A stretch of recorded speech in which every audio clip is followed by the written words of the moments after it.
Okay, so apparently the question of the week this week is, should I buy a newborn respiratory monitor for my baby?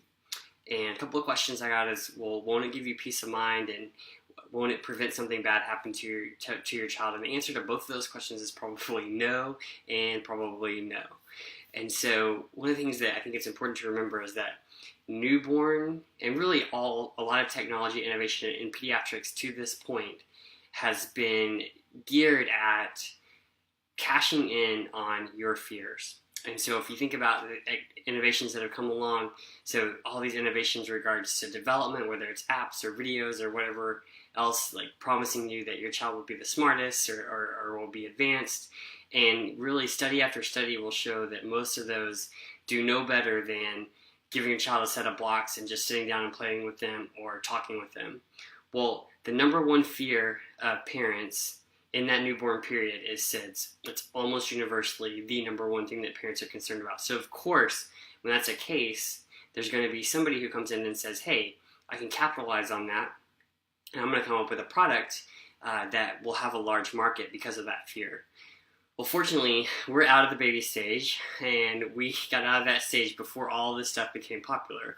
So we had the video baby monitors with the sound and the talk back, but now that our baby's 4, and these things are starting to become more popular, I'm not having to worry about it too much for my kids, but I still get questions a lot about it in the office. So I can say this, even if they were available, or even if I had a baby now, I would not buy a newborn respiratory monitor. And there's really 5 reasons why. The first reason is there's been no studies that show that a monitor of this type will prevent SIDS.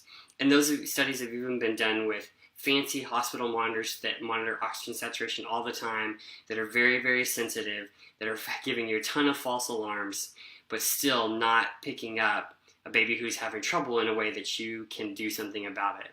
And it's particularly true in healthy babies. And so there are some medical conditions that may warrant some monitoring, but in a healthy baby, there's just no evidence that any of these monitors will prevent SIDS. The second reason I believe that I wouldn't own one is I believe it medicalizes, which is a word I made up, but it medicalizes sleep and safety. And sleep is a normal thing, and I think that we tend to try to make sleep something more than it's not, and that lends us, into things like medications and other things to give kids the ability to sleep. I don't want to start that early by saying that this baby needs this in order to sleep. On the same tone, I don't want something to let you feel like you can control every single variable for your child. So safety is one of these things that's really complex, and we do the best we can, but unfortunately we can't control for everything. And so I think that these monitors tend to cause us problems for those reasons.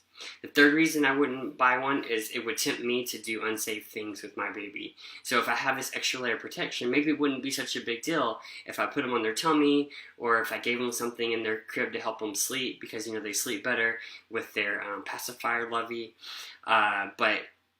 Well, probably not me, because I'm really crazy about all those things, but I really do believe that someone might do that. They may think that the baby can sleep on their tummy because they have this monitor on, and they could be, in a sense, watching them on the apnea or respiratory monitor. The number 4 reason I wouldn't buy one is I know what prevents SIDS. We know so many of the variables that you can control. I mentioned several before, but back to sleep, no extra things in the crib, and don't smoke around the baby. If you can do those 3 things, you're going to significantly decrease your risk of SIDS, and a monitor is not going to change that. But really the 5th reason, and I think one of the most important reasons I wouldn't buy one, is I would be an absolute nervous wreck the whole time. And not just me, my wife as well. And every false alarm that we heard would literally disrupt our sleep for the rest of the night. And so I was crazy enough, like with the video monitor, like, hey, did you hear that? What was that? Well, let's go look and see.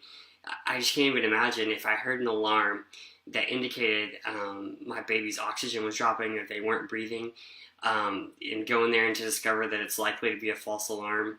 I just could not deal with the loss of sleep that would result of that. I think it would make me not as good of a parent, not as responsive, and potentially more harmful to my baby during the day or the next night when I'm trying to parent when I'm really tired. And so for me, it's just not worth it. So overall, clearly this is not the worst decision you could make for your baby. So if you have one or you're thinking about getting one, really whatever, that's fine. But I just don't think you should go for it thinking that it's all good. I think there are some downsides to it, and I think it's important to know the limitations of these devices and how they may provide a false sense of security that they shouldn't. So think about it. If you get one and you have an experience with it, let me know because I'd love to hear about it. Thanks.